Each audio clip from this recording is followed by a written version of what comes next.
Wah, ini sih nggak masuk akal ya. Bayangkan seorang gubernur dengan kepuasan 95,5%, tapi ada saja orang yang demo ke rumah gubernur, guys. Wow, wow, wow, wow, luar biasa. Luar biasa ya. Bayangkan pada saat bulan puasa, tapi warga demo ke rumah gubernur yang tingkat kepuasannya 95,5%, guys. Wow, luar biasa. Ini semacam anomali ya. Nah, yang jadi pertanyaan, kenapa bisa seperti itu? Benarkah jumlah 95,5% ini, apakah ini rigid atau tidak? Apakah ini benar atau tidak? Apakah ini cuma bohong-bohongan? Kalau ya tingkat kepuasan masyarakat Jawa Barat itu 95,5% terhadap KDM, lalu kenapa ada orang yang demo ke rumahnya? Jadi baru-baru ini ada orang yang demo ke rumah KDM, guys, di Lembur Pakuan. Kebetulan saya udah pernah ke sana ya, ke Lembur Pakuan. Jadi saya tahu letak rumah daripada KDM. Bayangkan ya, mereka demo ke rumah gubernur, guys, bukan ke kantor gubernur ya, bukan ke gedung sate, tapi ke rumahnya. Wow, luar biasa ya. Nah, yang jadi pertanyaan, kenapa bisa seperti itu ya? Kenapa ada orang yang ngeyel gitu ya, demo di bulan puasa? Apakah ini keterlaluan atau tidak? Menurut saya pribadi ini sangat-sangat keterlaluan. Nah, yang jadi pertanyaan, kenapa bisa seperti itu? Gubernur yang dicintai oleh masyarakat, gubernur yang disayangi oleh masyarakat, ya dengan kepuasan mencetak rekor baru yaitu 95,5%, tapi ada yang demo ke rumahnya. Ini aneh nggak sih? Aneh menurut saya pribadi. Nah, yang jadi pertanyaan, kenapa bisa seperti itu? Alasannya adalah, alasan yang kenapa KDM ini didemo pada saat bulan puasa itu, KDM ini dicintai masyarakat, bukan ditakuti. Ini dua hal yang berbeda ya. Jadi kalau pemimpin itu dicintai masyarakat, biasanya tidak terlalu dihargai. Tapi kalau ditakuti, sangat dihargai. Ya, jadi manusia itu kalau dibandingkan ya, antara cinta dengan takut, yang paling berpengaruh itu takut, guys. Sama seperti agama. Kenapa agama sampai sekarang survive gitu? Karena apa? Karena ada ketakutan. Nah, ya. Ketakutan tentang kematian. Kalau kita mati, nanti kalau nggak masuk surga gimana? Ya, ada semacam ketakutan gitu. Itu alasan kenapa agama itu sampai sekarang survive gitu. Karena ada istilah ketakutan.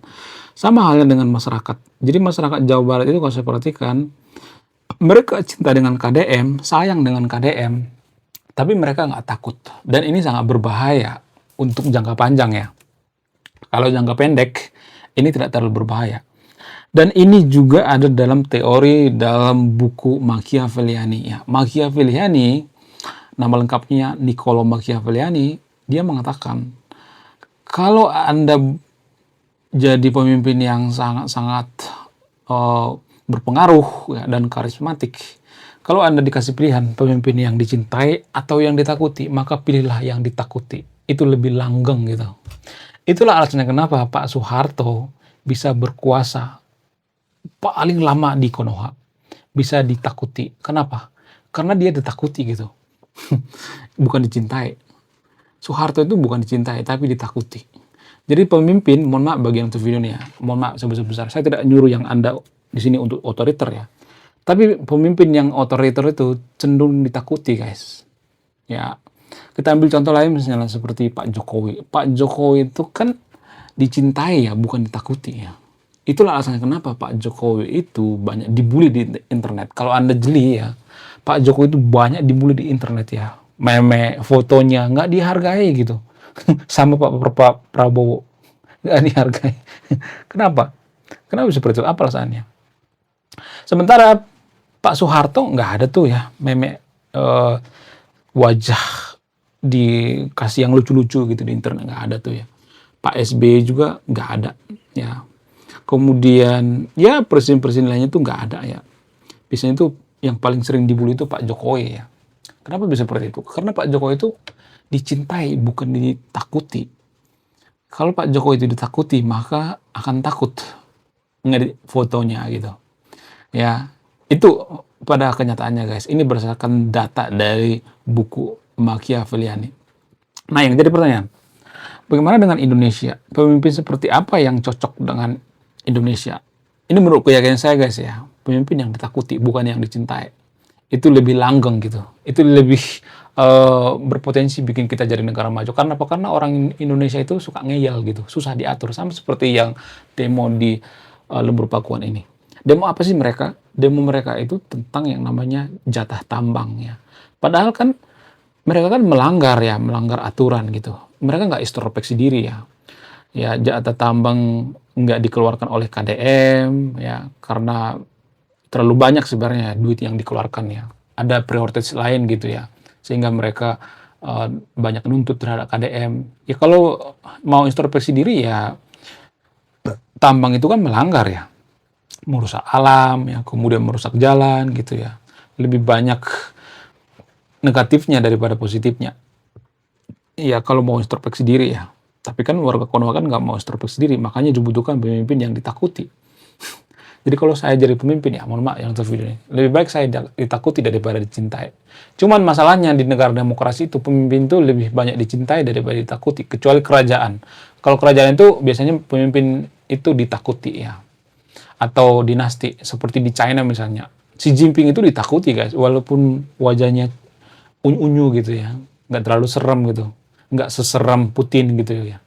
Tapi Xi Jinping itu lebih menyeramkan guys, lebih mengerikan gitu, lebih mengerikan daripada Soeharto.